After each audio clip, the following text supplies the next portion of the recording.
Hello everyone, welcome to the Panchsheel academy. Myself Kamal. और आज के लेक्चर में हम लोग स्टार्ट करने जा रहे हैं बहुत ही इम्पोर्टेंट टॉपिक पर, जो कि बेस्ड है हमारा डिफरेंशिएशन पर। पिछली क्लासेस में हम लोगों ने introduction to the straight line study किया था। देन हमने स्पीड, डिस्टेंस, वेलोसिटी और डिस्प्लेसमेंट पर डिस्कशन किए थे। आज के लेक्चर में हम बात करेंगे डिफरेंशिएशन के ऊपर। तो स्टार्ट करते हैं आज का लेक्चर। कॉपी पेन उठाएं, चैनल को लाइक, शेयर और सब्सक्राइब करें और हर टॉपिक को अच्छे से आप लोग नोट करते जाएं। तो आज का जो हमारा टॉपिक है वो है डिफरेंशिएशन।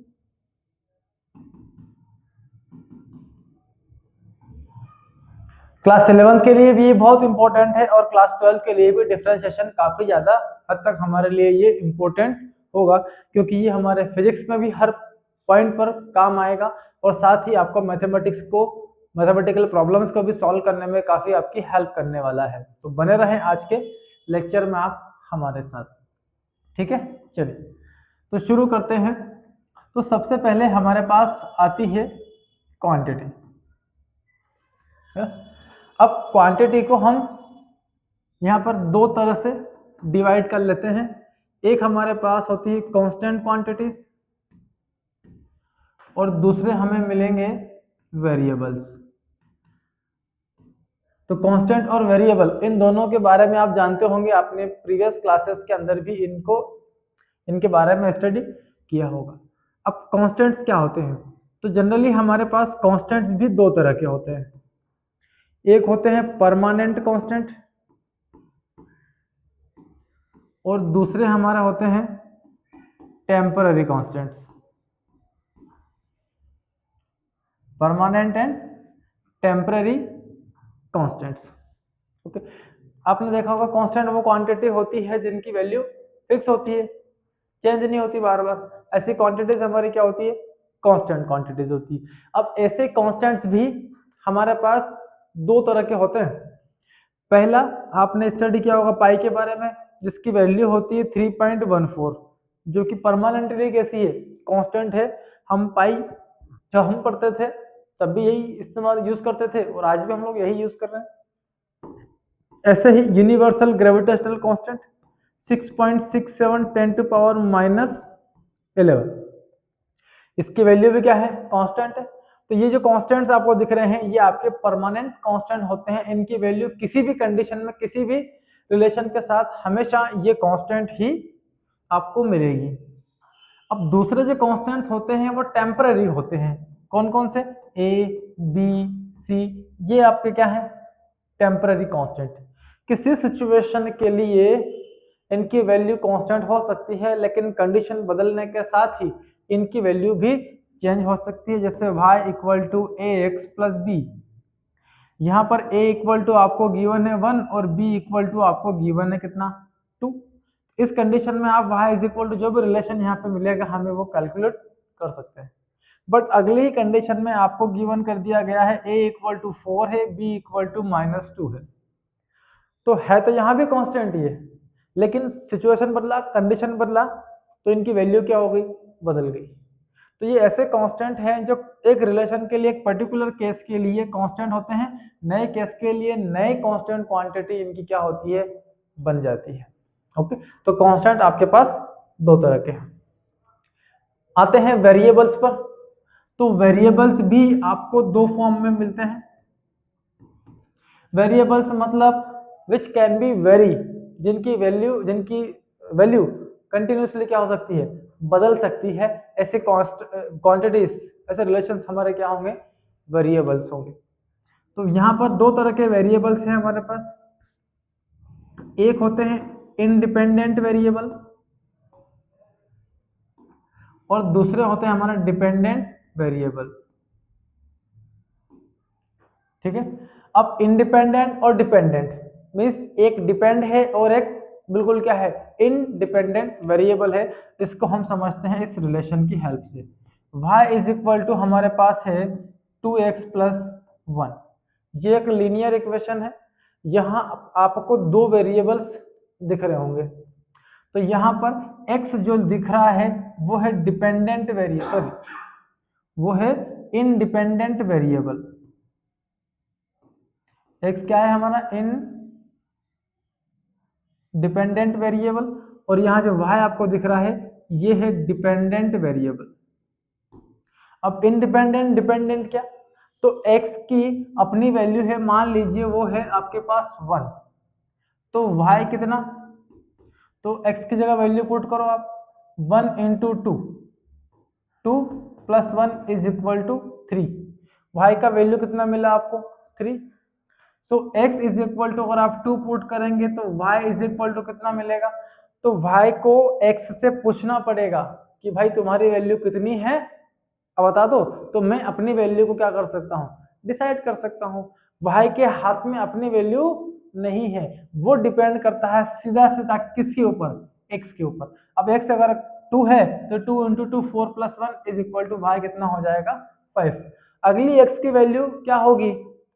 ओके, x अपने आप में क्या है? वेरिएबल। लेकिन y को अगली वैल्यू डिसाइड करने के लिए किससे पूछना पड़ेगा? x से। तो इस तरह से x हमारा एक इंडिपेंडेंट वेरिएबल है वेरिएबल। ओके, और जो y है हमारा वो एक डिपेंडेंट वेरिएबल है। इसको हर वैल्यू के लिए x से पूछना पड़ेगा आपकी वैल्यू कितनी है। तो ऐसे सारे वेरिएबल्स जो अपनी वैल्यू के लिए किसी के ऊपर क्या होते हैं? डिपेंड होते हैं, इन्हें हम बोलते हैं डिपेंडेंट वेरिएबल्स। ओके, चलिए। सो हमने बोला x की वैल्यू पर डिपेंड है कौन? y की value. So y is depend on x। y किस पर डिपेंड है आपका? x के ऊपर डिपेंड है। ओके, तो हम यहां यह कह सकते हैं y is a function of x। इसका मतलब भी यही है, अभी भी y किस पे डिपेंड कर रहा है? x के ऊपर। ओके, और मैथमेटिकली हम इसको लिख सकते हैं y is function of x। तो y किसका फंक्शन हो गया? x का फंक्शन हो गया। y को अपनी हर वैल्यू के लिए x की वैल्यू डिसाइड करनी पड़ेगी, तब कहीं जाके y अपनी वैल्यू को डिसाइड कर सकता है। तो हमने बोला y एक फंक्शन हो गया किसका? x का। ओके, और y इज इक्वल टू जो भी इक्वेशन हमको मिलेगा, मान लीजिए 2x प्लस क्या मिला? 3। सो y इज फंक्शन ऑफ, ये लो x का फंक्शन है, और x की जगह क्या है हमारे पास? यहां लिख लेते हैं, ये x, ये फंक्शन ऑफ क्या हो गया? x। This is, sorry, function of x, और x कौन है? ये पूरा 2x प्लस 3। ठीक है, तो इस समय y हमारा किसका फंक्शन हो गया? x का फंक्शन हो गया। और ऐसे फंक्शंस हम बहुत सारे स्टडी कर चुके हैं हमारी पिछली क्लासेस के अंदर। जैसे आपने पढ़ा होगा ट्रिग्नोमेट्री फंक्शन के बारे में,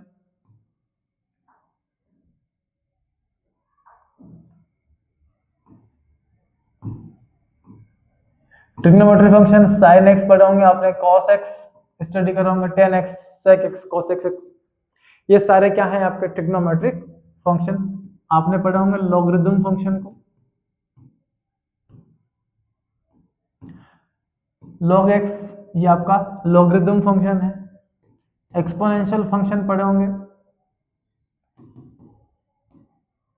exponential function e power x ये पढ़े होंगे आप लोगों ने। ओके, पावर फंक्शन भी स्टडी किए होंगे आपने, ए पावर x। ओके, तो ये बहुत सारे तरह के फंक्शंस आप लोगों ने अपने प्रीवियस क्लासेस के अंदर स्टडी किए होंगे। ठीक है, तो फंक्शन का मतलब क्या है कि जो y की वैल्यू है वो डिपेंड है किस पर? x के ऊपर। सो y is depend on x। अगर हम थोड़ा सा चेंज x में करेंगे तो थोड़ा सा चेंज किस में होगा? y में होगा। भाई y x की वैल्यू हर बार अगर बदलेगी तो y की वैल्यू में भी क्या आएगा? चेंज आएगा। अब हम बढ़ते हैं डिफरेंशिएशन की ओर। सो x is change a little, x में बहुत थोड़ा सा हमने क्या किया? चेंज, और x कन्वर्ट होकर क्या बन गया x डैश। अगर आप थोड़ा सा चेंज किस में करेंगे x में, तो थोड़ा सा चेंज किस में होगा y में भी होगा। सो y is change, y is also change a little, थोड़ा सा चेंज y में भी हो जाएगा। ओके, तो x में चेंज कितना आया वो हम कैलकुलेट करते हैं। चेंज इन x कितना होगा, so this change in x, ये लिखा हमने डेल x की हेल्प से। डेल का मतलब होता है चेंज, कितना चेंज, तो चेंज फाइंड करने के लिए जो x की फाइनल वैल्यू है x डैश, इसमें से हम माइनस कर लें उसकी इनिशियल वैल्यू को, तो इन दोनों का जो डिफरेंस है वो हमको गिवन करेगा change in x। Okay, similarly change in y कितना हुआ, so change in y is equal to final value of y minus initial value of y, this is the change in y। अब इस change का हम change के साथ एक ratio calculate कर रहे हैं, तो रेशियो ऑफ चेंज इन, यार उसको हम बोलते हैं रेट ऑफ चेंज। चेंज का चेंज के साथ जब हम रेशियो निकालेंगे तो रेट ऑफ चेंज आ जाएगा, जैसे हम लोगों ने पिछली क्लासेस में पढ़े होंगे change in displacement with respect to time. Okay, तो चेंज का चेंज के साथ हम रेशियो फाइंड आउट कर रहे हैं, तो क्या हो जाएगा वो rate of change. So rate of change is equal to change in y divided by change in x, तो ये हमको मिलता है y dash minus y divided by x dash minus x। Okay, या इसको हम लिख सकते हैं del y divided by del x। Change का चेंज के साथ क्या मिला हमको ratio, that ratio gives rate of change, क्योंकि हम बात किसकी कर रहे हैं, चेंज की कर रहे हैं। ओके, इसी को हम इस फॉर्म में लिख सकते हैं, this change in rate of change is equal to y किसका फंक्शन हो गया, x का, और ये कौन है y डैश, तो हमने इसको लिखा f dash of x minus f of x divided by del x। Done, okay, इतनी बात क्लियर है। इसको हम लिख सकते हैं f of x plus del x final value, ये जो x डैश है कितना है, और जब आप x डैश माइनस x कर रहे हैं डिफरेंस आ रहा है डेल x, तो x डैश कितना, इसको उठा के इधर ले जाओ x plus del x minus ये क्या हो गया आपका f of x divided by क्या मिला हमें डेल x। ओके, अब आप यहाँ देखिए ये फाइनल वैल्यू है, ये इनिशियल वैल्यू है, दोनों का आप क्या कर रहे हैं डिफरेंस कैलकुलेट कर रहे हैं यहाँ से, और डिफरेंट का रेशियो हम फाइंड कर रहे हैं इस चेंज के साथ। तो दो काम हम यहाँ पे साथ साथ कर रहे हैं, एक तो इनका डिफरेंस फाइंड करना और साथ ही साथ इनका क्या कर रहे हैं हम लोग डिवीजन यहाँ से कैलकुलेट कर रहे हैं। तो देखो जैसे एक पर्सन अपने घर से टाइम हो रहा है 10 AM, चलना स्टार्ट करता है और वो बैठा है घर से कितना 100 किलोमीटर दूर कहीं, 100 किलोमीटर ऑलरेडी अपने घर से कैसा है वो दूर कहीं बैठा हुआ है, समय हो रहा है 10 AM, और यहां से वो पर्सन चलना स्टार्ट करता है और कुछ समय तक चलता है, समय हो जाता है 12 AM, इस समय वो डिस्टेंस कवर कर लेता है 150 kilometre.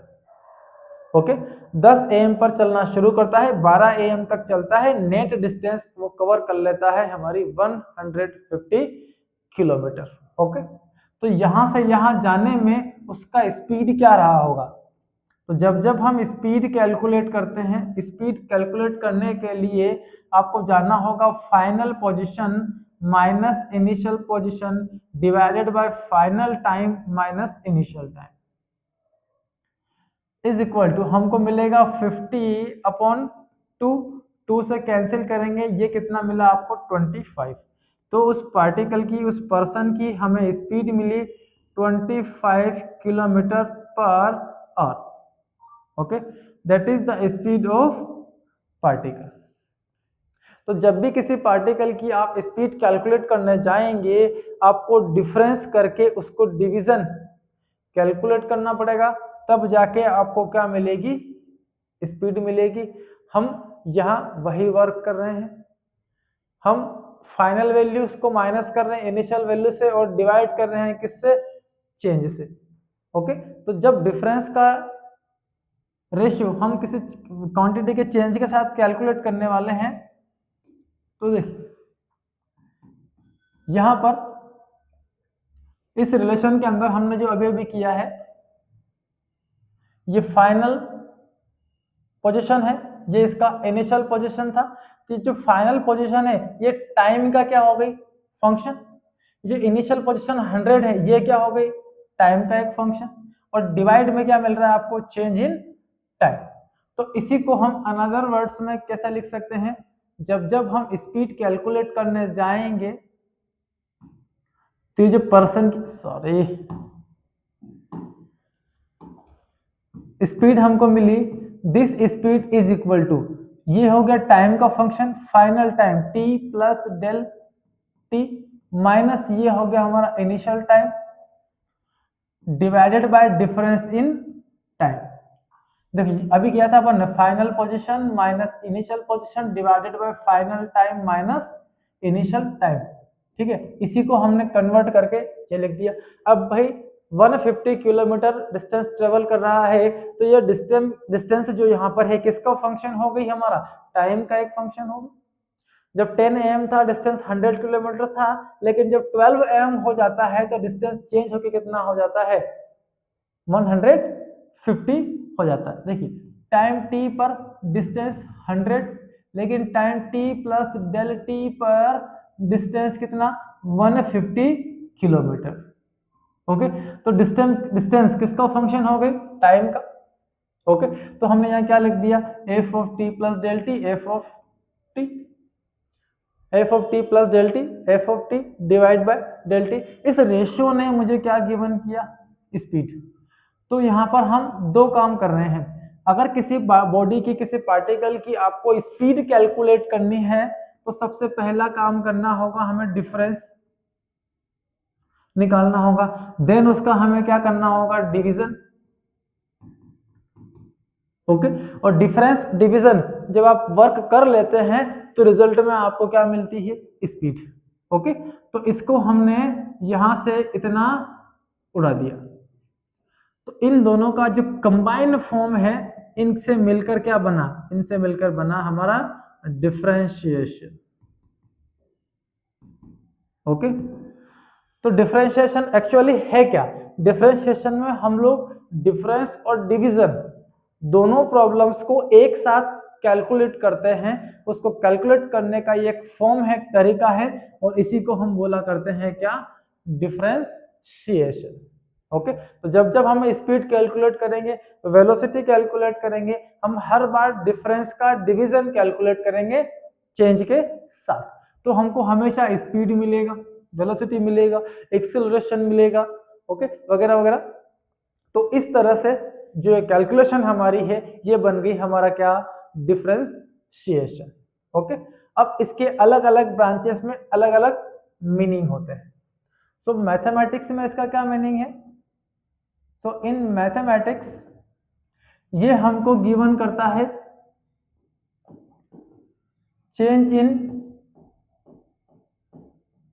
Quantity, sorry difference in quantity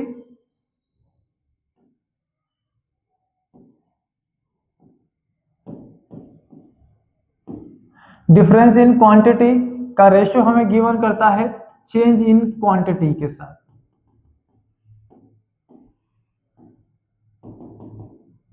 So in mathematics, the differentiation gives the difference in quantity with respect to change in quantity.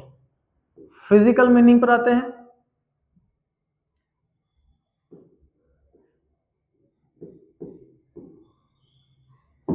So in physics ये हमको गिवन करता है स्पीड क्योंकि हम स्पीड कैलकुलेट करने के लिए डिफरेंस का डिवीजन कैलकुलेट करेंगे। ये हमको गिवन करेगा वेलोसिटी, ये हमको गिवन करेगा क्या, एक्सेलरेशन।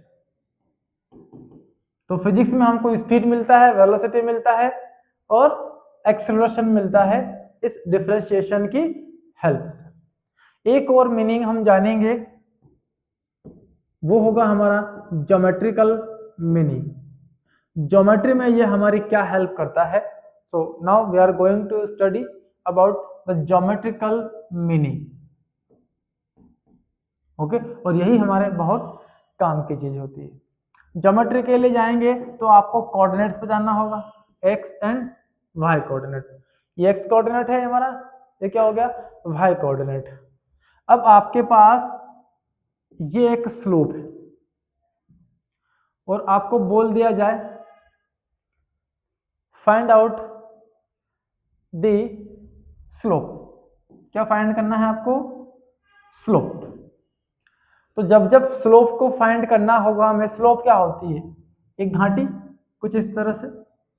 अगर आपको ये स्लोप फाइंड करना है तो यहां से हमको एक हॉरिजॉन्टल लाइन हमने यहाँ ड्रॉ की और यहाँ पर इस पर एक परपेंडिकुलर हमने ड्रॉ कर लिया, ये बन गया एक राइट एंगल ट्रायंगल। और इस राइट एंगल ट्रायंगल की हेल्प से आप इसका रेशियो इससे निकालेंगे तो रिजल्ट में आपको क्या मिलेगा, ये हाइपोटेनस। ओके, ये अगर एंगल थीटा है तो हम इसमें अप्लाई कर सकते हैं टेन थीटा दिस साइड, या मान लीजिए यहाँ पे कितना है, a b c, so a b upon b c. जब जब कैलकुलेट करेंगे ये हमको क्या गिवन करेगा, एक टेंजेंट गिवन करेगा। और ये टेंजेंट क्या है, इस थीटा को टच करती हुई ये एक लाइन, कौन है ये वही स्लोप है जिसे हम कैलकुलेट करना चाहते थे। तो अगर आपको यहां से इस ग्राफ का स्लोप कैलकुलेट करना है तो आपको ऐसी हॉरिजॉन्टल ऐसी एक स्ट्रेट लाइन की नीड लगेगी इस ग्राफ पर। ओके, तो ये स्ट्रेट लाइन हम इस ग्राफ पर बनाने की कोशिश करते हैं।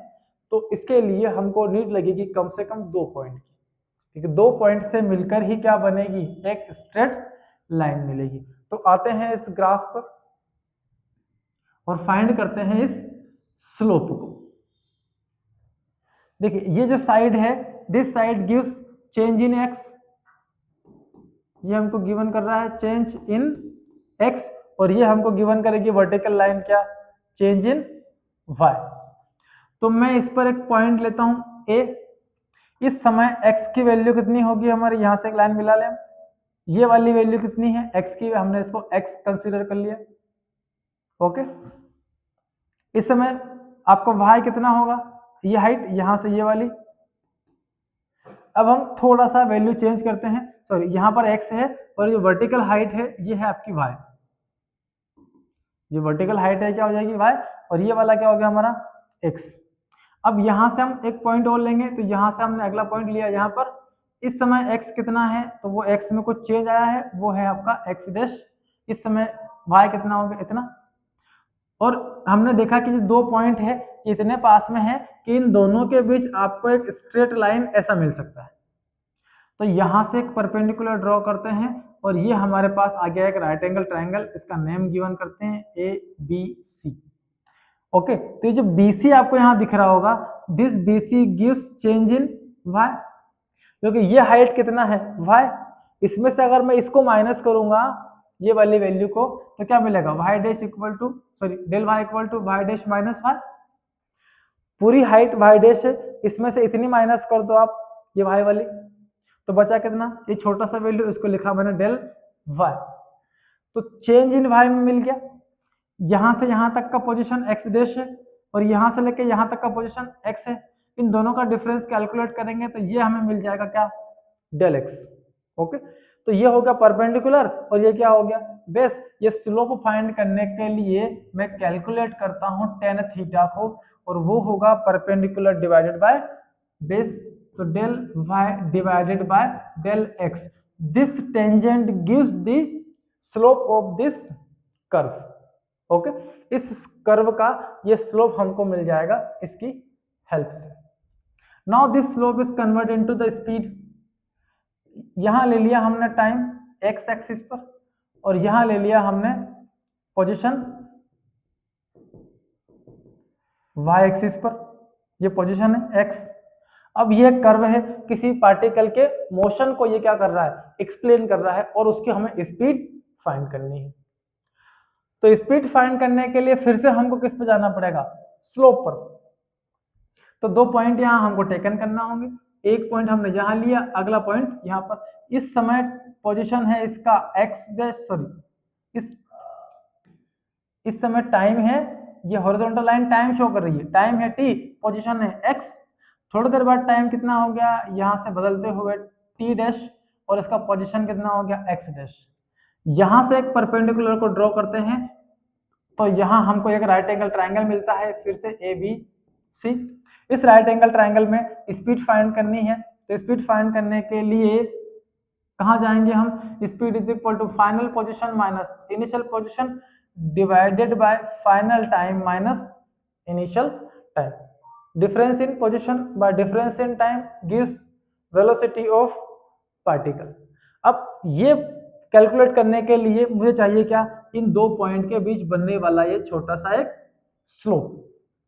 अगर स्लोप नहीं मिलता है तो आप स्पीड भी फाइंड नहीं कर सकते हैं। ये रिलेशन हमको गिवन करेगा change in x bye change in time. ये जो रेशियो हमको मिल रहा है, this ratio is called velocity of our particle.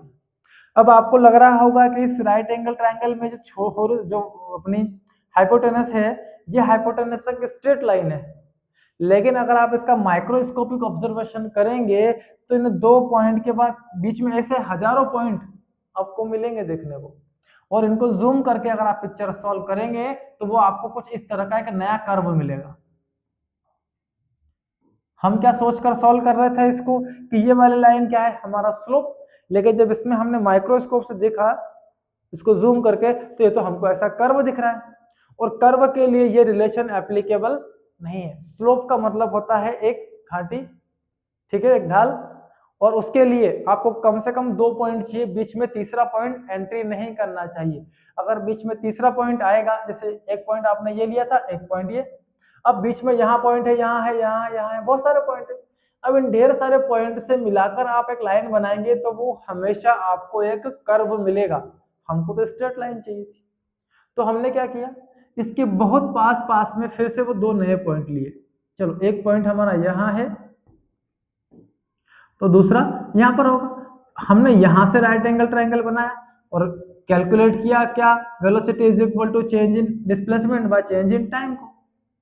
लेकिन फिर से इसको जूम करके देखा तो फिर से एक नया कर्व हमको दिखेगा, इस पे फिर से ऐसा स्लोप बनाओ। तो कब तक आप ये स्लोप बनाते रहेंगे, फिर से एक परपेंडिकुलर डालो यहाँ से, फिर से राइट एंगल ट्रायंगल लाओ। हम सोच रहे हैं कि अब मिलेगा, लेकिन फिर से जूम किया, फिर से एक नया कर्व मिला। आप 2 पॉइंट ढूंढते जाओ, हर बार आपको एक नया कर्व मिलते जाएगा। हम चाहते हैं कि एक पॉइंट जो यहाँ पर है, दूसरा यहाँ पर है, इनके बीच में एक स्ट्रेट लाइन बने, और स्ट्रेट लाइन तभी पॉसिबल है जब 2 पॉइंट के बीच कोई तीसरा पॉइंट एंट्री ना करे। ओके, आप कोई भी 2 पॉइंट सिलेक्ट करो, हम उसमें तीसरा पॉइंट डिसाइड कर सकते हैं। जैसे 1 यहाँ पर अगर 1 है, यहाँ पर अगर 2 है, तो क्या इनके बीच 1.5 नहीं होगा, होना है। अगर आप एक 1 लेंगे, दूसरा 1.5 लेंगे, तो क्या इनके बीच 0.5 नहीं आएगा, आएगा। तो हर बार एक पॉइंट कोई ना कोई आ ही जाएगा। तो ऐसे पॉइंट आपको सिलेक्ट करना है कि इनके बीच में कोई तीसरा पॉइंट एंट्री नहीं करना चाहिए। ओके, अच्छा, ये पॉइंट जब आप छोटे छोटे करते जाओगे तो ये वैल्यू बहुत पास आती जाएगी, पास आते आते आते आते मान लो एट द एंड दोनों पॉइंट इतने नियर हो गए कि इनकी वैल्यू 0 होगी। क्या हो गई, 0। और वो 0 अगर मैं यहाँ रखूंगा, ये टाइम की वैल्यू है, वो टाइम की वैल्यू अगर आप यहाँ 0 पुट करोगे, जैसे देखो एक पॉइंट यहाँ पर, एक पॉइंट यहाँ पर, इनको आप कहाँ मिला रहे हो, एक्स एक्सिस पर। तो ये दोनों मिलकर क्या दे रहे हैं, टाइम, डिफरेंस इन टाइम। ये डिफरेंस इन टाइम छोटा होते जाएगा अगर आपके 2 पॉइंट नियर आएंगे। अब डिफरेंस इन टाइम छोटा होते होते इतना छोटा हो चुका है कि इसकी वैल्यू कितनी हो गई, 0 हो गई। और जब आप यहाँ 0 पुट करोगे तो स्पीड क्या हो जाएगी, इनफाइनाइट, जो कि वैलिड नहीं है,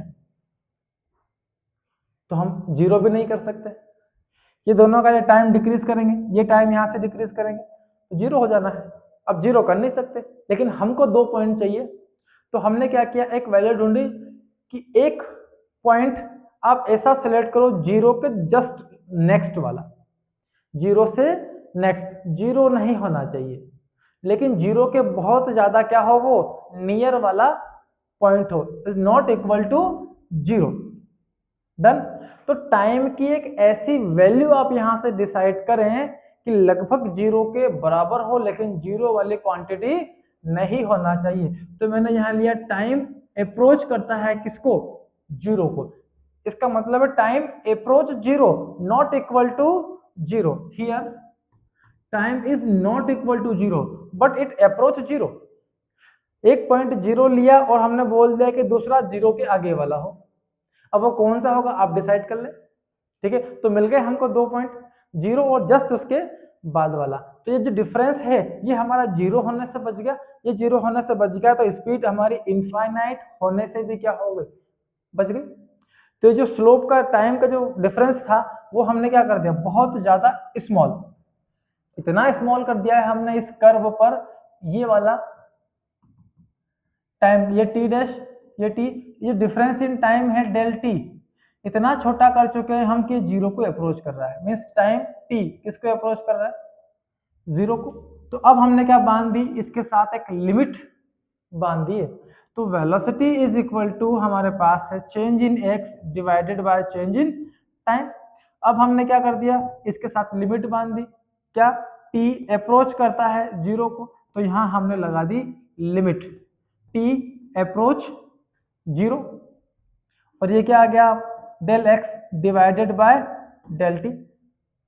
ओके, अब ये एक लिमिट हमने इसके साथ सेट कर दिया है। अब इस पूरी टर्म को हम इतना लिखें, इसकी बजाय हम लिखते हैं D x divided bye D T. तो वेलोसिटी इज इक्वल टू क्या मिला हमें, D x upon d T. वो जो आप स्लोप कैलकुलेट कर रहे थे, जिसमें आपने स्लोप को कैलकुलेट करने के लिए टेंजेंट का सहारा लिया था, वो आपको कितना मिल रहा था, del y divided by del x. अब यहां पर हमने x के साथ भी लिमिट बांध दिया, x अप्रोच करता है जीरो को but not equal to zero, तो del y by del x. इस पूरी टर्म को हम लिखा करेंगे d y by d x, और जब जब किसी वैल्यू को हम d y by d x calculate करते हैं तो रिजल्ट में हमको क्या मिलेगा, स्लोप मिलेगा, एक टेंजेंट मिलेगा। और जो टेंजेंट आपको मिलता है इस ग्राफ पर, ये वाला, इस टेंजेंट को ही हम बोलते हैं स्पीड ऑफ पार्टिकल। आप टेंजेंट कैलकुलेट कर ले, आपको पार्टिकल का क्या मिल जाएगा, स्पीड मिल जाता है। ठीक है, तो ये है हमारा डिफरेंशिएशन का actual meaning, d y by d x या d x upon d t. Okay, अब ये इसका बेसिक मीनिंग था ज्योमेट्री में, फिजिक्स में और मैथमेटिक्स के अंदर। अब इस पर बेस्ड हम न्यूमेरिकल्स करने वाले हैं, जो कि बहुत ही आसान वे में हम लोग चुटकियों में सॉल्व कर लेंगे। जैसे आपके पास एक वेरिएबल है y is equal to x square, okay, और आपको बोल दिया गया है find out the differential with respect to x, find differentiation of y with respect to x। x के रिस्पेक्ट में आपको क्या करना है, डिफरेंशिएशन किसका, y का। तो डिफरेंशिएशन करने के लिए हम दोनों तरफ ऑपरेट करेंगे d बाय डी एक्स, ये है आपका y। हम y का डिफरेंशियल कर रहे हैं विथ रिस्पेक्ट टू x। जब भी बोले हम डिफरेंशिएट करो इसका विथ रिस्पेक्ट टू दिस, तो वो रिस्पेक्ट वाली क्वांटिटी को आपको सीधे सीधे कहाँ लिखना है, डिनोमिनेटर में। ओके, और आगे d लगा देना है। ये d अपॉन डी एक्स अपनी जगह पर है, और y की जगह वैल्यू गिवन है आपको x स्क्वायर। ओके, और इसका छोटा सा रूल है, जब भी ऐसे कंडीशन आपको मिले d बाय डी एक्स, मतलब इस x का डिफरेंशियल कर रहे हैं इस x के रिस्पेक्ट में, तो इसकी जो पावर आपको दिख रही है उठा के आगे ले आओ और पावर में -1 कर लो, दिस गिव्स 2x पावर 1, और ये हो गया आपका डिफरेंशिएशन खत्म। तो y का डिफरेंशियल किया विथ रिस्पेक्ट टू x, और ये हमको रिजल्ट में मिल रहा है कितना, 2x। ओके, तो बहुत ही इजी है, आसानी से आप इसका डिफरेंशिएशन कर सकते हैं। फिजिक्स में हमारा वर्क 99% 98% इन्हीं चीजों से पढ़ने वाला है, ज्यादा भारी हमारे पास डिफरेंशिएशन नहीं मिलने वाले हैं फिजिक्स के अंदर, बाकी मैथमेटिक्स वालों के लिए तो बड़ी काम की चीज है। ओके, नेक्स्ट क्वेश्चन करते हैं। अगला हमारे पास है y is equal to x power 4 plus x square plus 2। Okay, differentiate करना है अपने को, find differentiation with respect to x या find dy by d x. तो करते हैं डिफरेंशियल।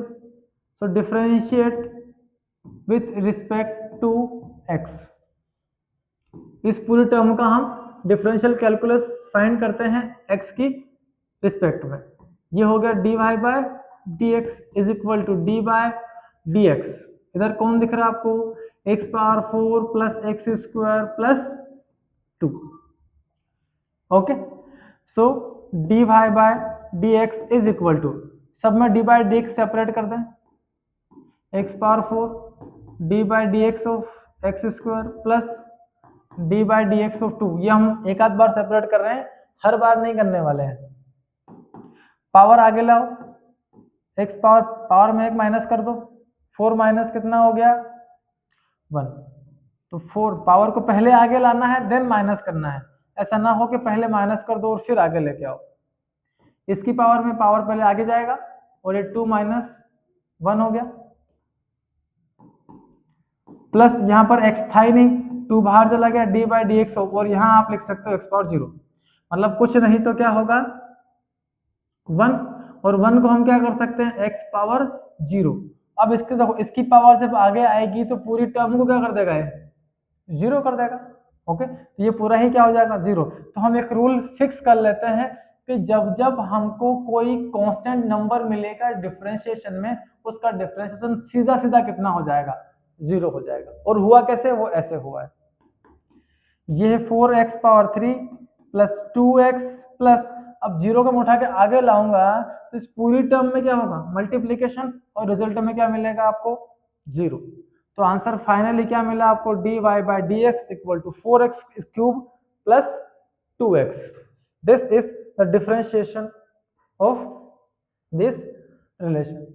ठीक है, तो जब जब कोई कांस्टेंट आया हमें कुछ नहीं करना है, डायरेक्ट उसका डिफरेंशिएशन 0 कर देना है। अच्छा, ये कांस्टेंट अगर मल्टीप्लाई में हो तो मल्टीप्लाई में अगर हो तो करो differential, differentiate with respect to x। Multiply में है तो एज इट इज रहने दो, ठीक है, ये पहले इसको लिख लेते हैं, D by d x of, ये y की प्लेस पर 5x पावर 7। अब 5 बाहर हो जाएगा, अंदर बचेगा आपके पास d by d x of x power 7। जब भी वेरिएबल के साथ क्या हो मल्टीप्लिकेशन में कोई कांस्टेंट, उसे आप सीधा सीधा कहाँ कर दें, बाहर। मतलब सीधी सी बात है, d के पीछे कौन है, x, वो x की फैमिली यहाँ रहेगी, बाकी सब कहाँ चले जाएंगे, डिफरेंशिएशन से बाहर चले जाएंगे। ये 5 बाहर, और इसका डिफरेंशियल किया तो ये उठ के कहाँ आएगा मल्टीप्लाई में, ये 7 और x पावर 7 माइनस 1 6, आंसर आ गया 35x पावर 6। ये हमें मिला dy बाय डी एक्स, और यही आपका फाइनल आंसर होने वाला है। ठीक है, बात समझ में आ रही है आपको क्या करना है। ठीक है, तो ये था तरीका हमारा डिफरेंशिएशन को सॉल्व करने का। अब हम इसके कुछ फॉर्मूले पर आते हैं। अभी अभी हमने क्या किया है, जो पावर था उसको उठा के आगे लाए हम, और पावर में क्या किया हमने माइनस। तो पहले हमने सॉल्यूशन सीख लिया, अब इसका फॉर्मूला जनरेट कर देते हैं। तो जब जब आपको dy बाई डी एक्स आपका मिले, ये y की प्लेस पर जब जब आपको x का पावर क्या मिलेगा, x पावर n, इस पावर को पहले आगे लाएंगे, देन पावर में हम -1 कर लेंगे। ठीक है, ये बन गया हमारा formula. Formula number second, d by d x, जब जब हमको e पावर x मिलेगा, इसका result only e power x ही आपको डिनोट करना है। Next, d by d x of log x, जब log x सामने आएगा तो इसका डिफरेंशियल होगा कितना 1 बाय एक्स। ये सीधे सीधे आपको फॉर्मूले याद रखने हैं। नेक्स्ट है d by d x of sine x is equal to cos x. अगला है d by dx of cos x is equal to minus sin x. Next, d by dx of sec x equal to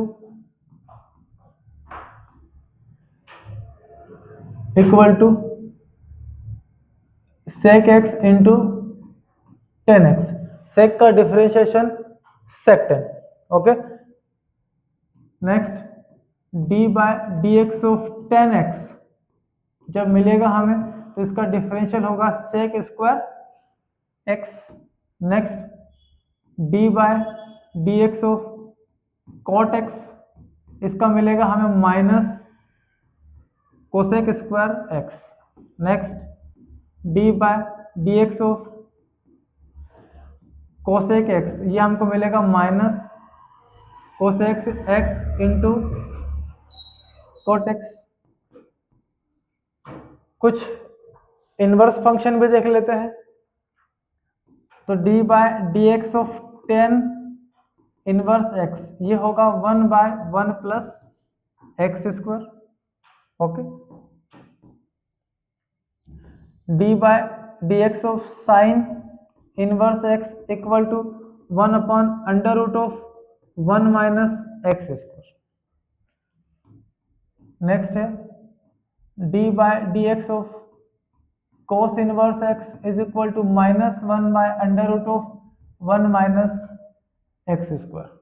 okay, ये हमारे inverse trigonometry में कुछ काम आने वाले functions हैं.